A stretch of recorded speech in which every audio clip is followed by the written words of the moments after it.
যুদ্ধ বিধ্বস্ত আফগানিস্তানের নাগরিকরা এক সময় ঠিক মতো খেতেও পারত না।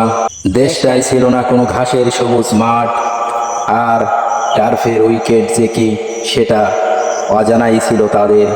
সেই আফগানিস্তান থেকে উঠে আসা ক্রিকেট দল এখন বিশ্ব ক্রিকেটের রীতিমতো আলোড়ন সৃষ্টি করছে। বড় বড় দলকে হারিয়ে দিয়ে নিজেদের অবস্থানকে নিয়ে গেছে অনন্য উচ্চতায়। আফগানিস্তান ক্রিকেটের এই উত্থান যুদ্ধবিধ্বস্ত আফগানিস্তানের ক্রিকেট বোর্ডের প্রধান ভাবনা কেবলই দেশের ক্রিকেটের উন্নতির জন্য কাজ করে যাওয়া।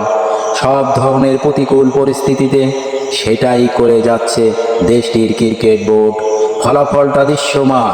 রশিদ খানদের ফলাফলে প্রতিনিয়ত বড় দলের সঙ্গে ম্যাচ জয়ের পাশাপাশি বিশ্বের নামি দামি লিগে খেলছেন দলটির একাধিক তারকা।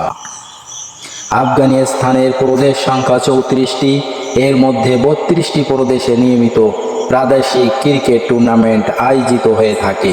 অস্ট্রেলিয়াকে হারানো আফগানিস্তানের দলের 10 জন খেলে বেড়াচ্ছেন বিশ্বের বিভিন্ন ফ্র্যাঞ্চাইজি লিগে। 2008 সালে ওয়ার্ল্ড ক্রিকেট লিগে ডিভিশন 5 জয়ী আফগানিস্তান খুব দ্রুততম সময়ে একের পর এক সিঁড়ি বেয়ে এগিয়ে যাচ্ছে সামনের দিকে।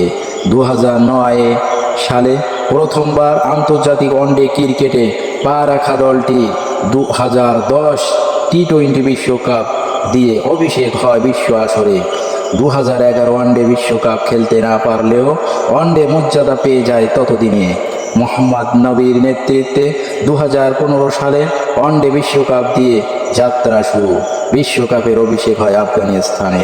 এরপর 2017, 2019 সালে একবার বাংলাদেশ সিরিজ খেলতে আফগানিস্তানের বর্তমান কাপ্তান রশিদ খান বলেন, আফগানিস্তানের দ্রুত উন্নতির কারণ হলো আমাদের সহজাত প্রতিভা।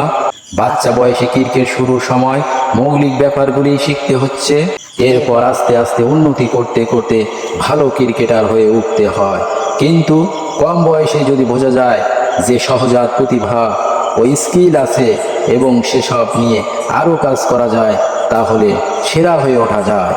দেশে আমাদের খুব বেশি সুযোগ সুবিধা নেই, অনেক তরুণ ক্রিকেটার বের করে আনার মতো ঘরোয়া ক্রিকেটও আমাদের নেই।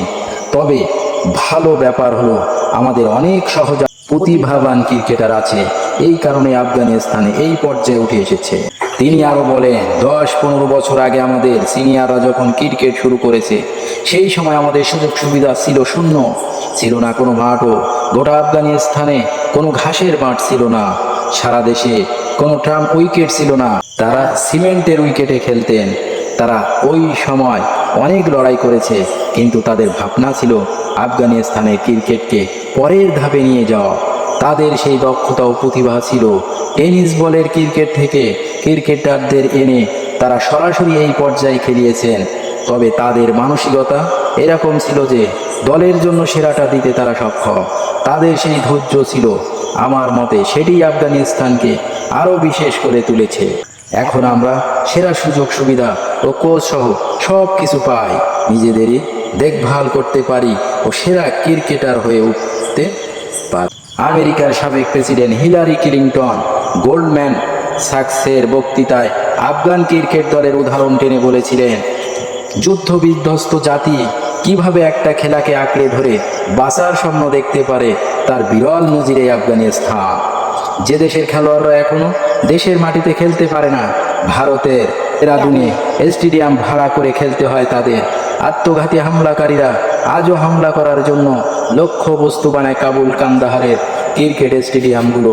সেই দেশে এখন ক্রিকেটের সর্বোচ্চ পর্যায়ে নিজেদের প্রমাণ করছে। প্রবল ইচ্ছা শক্তি যে অসম্ভবকেও সম্ভব করতে পারে, সেটার প্রমাণ আফগানিস্তানের ক্রিকেট।